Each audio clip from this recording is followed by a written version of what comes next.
wabarakatuh, Bu. Waalaikumsalam warahmatullahi wabarakatuh. Saya ini bermaksud untuk mengadakan wawancara dengan Ibu terkait masalah yang saya identifikasi di sekolah kita. Kan kita sudah melaksanakan wawancara sebelumnya tentang masalah-masalah yang apa saya angkat di sekolah, kemudian saya tuangkan kembali ke lembar kerja saya selama PPG.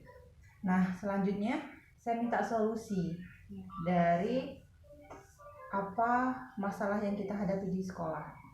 Terdapatlah 2 masalah yang saya ambil. Yang pertama, nanti kita bahas dulu yang pertama ya, Bu ya. Tentang motivasi siswa di sekolah. Motivasi siswa di sekolah Ibu juga pasti mengalaminya. Kira-kira apa yang menjadi solusi sebagai saya dan guru-guru yang lain agar motivasi di sekolah ini bisa meningkat, siswa-siswa jadi aktif belajar di kelas. Mohon bantuannya ya, Bu ya. Ini menurut pendapat saya mungkin nanti bisa jadi solusi bersama, baik untuk Bu Maya maupun saya. Jadi menurut saya yang pertama adalah kita harus sebagai guru orang yang menjadi awalan anak itu belajar dari kita.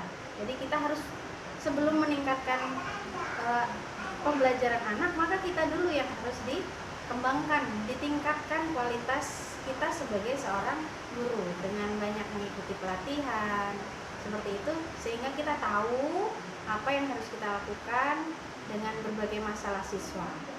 Kemudian yang kedua tentang fasilitas. Jadi fasilitas pembelajaran itu sangat berpengaruh pada semangat motivasi siswa dalam belajar. Jadi kalau ada beberapa media pembelajaran, fasilitas yang ada di sekolahan, siswa akan lebih semangat. Misalnya kita menggunakan LCD, jadi mereka tidak bosan hanya mendengarkan ceramah dari guru, tidak bosan hanya mencatat, tapi dengan beberapa fasilitas, dengan media yang kita lebih variatif, maka siswa itu lebih semangat, lebih termotivasi dalam belajar. Kemudian adalah memanfaatkan tadi sudah ada metode pembelajaran harus lebih variatif sehingga siswa tidak bosan. Kita bisa menggunakan berbagai macam metode pembelajaran. Kemudian kita juga sambil belajar jangan hanya monoton, Bu.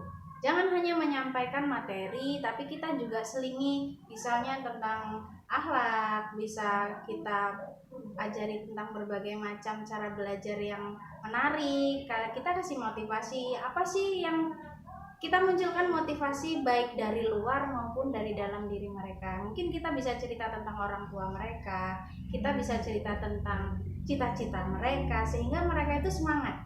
Kita kaitkan juga dengan pembelajaran yang kita sampaikan. Jadi terkait antara kehidupan mereka, cita-cita mereka dengan materi yang kita sampaikan. Terima kasih banyak, Bu. Mudah-mudahan apa yang Ibu sampaikan ini bisa saya pelajari, bisa saya pahami, bisa saya laksanakan di kelas. Mudah-mudahan apa yang Ibu sampaikan juga dapat mengubah pembelajaran kegiatan belajar di kelas menjadi lebih baik.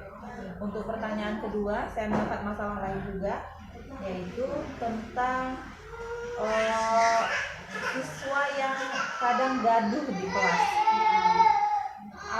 Mereka itu kalau sedang melaksanakan pembelajaran di kelas, ada beberapa keributan yang mereka timbulkan di kelas, baik keributan antara satu sama lain, bahkan seluruhnya kadang. Apa kira-kira solusi yang bisa kita munculkan dari hal tersebut sehingga siswa menjadi lebih tertib atau suasana kelas jadi lebih kondusif?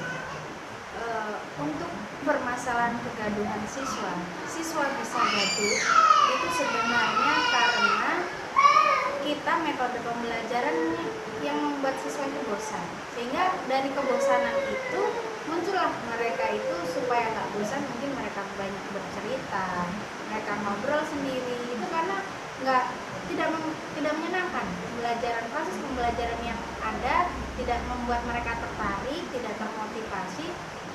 Kita kembali lagi dari awal tadi. Jadi yang pertama, metode pembelajaran kita harus lebih variatif.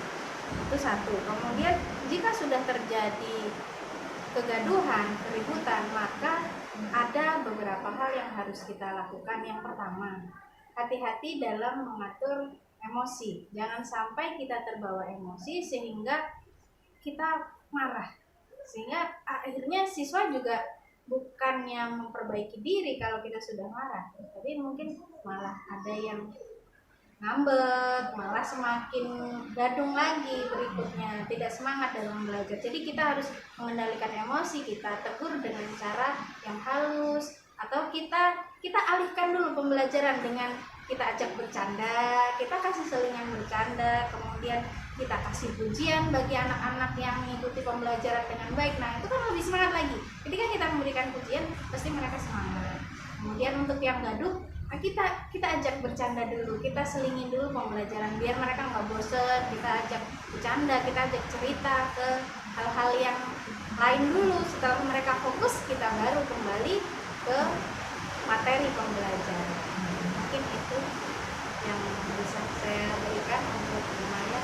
Semoga bisa jadi solusi.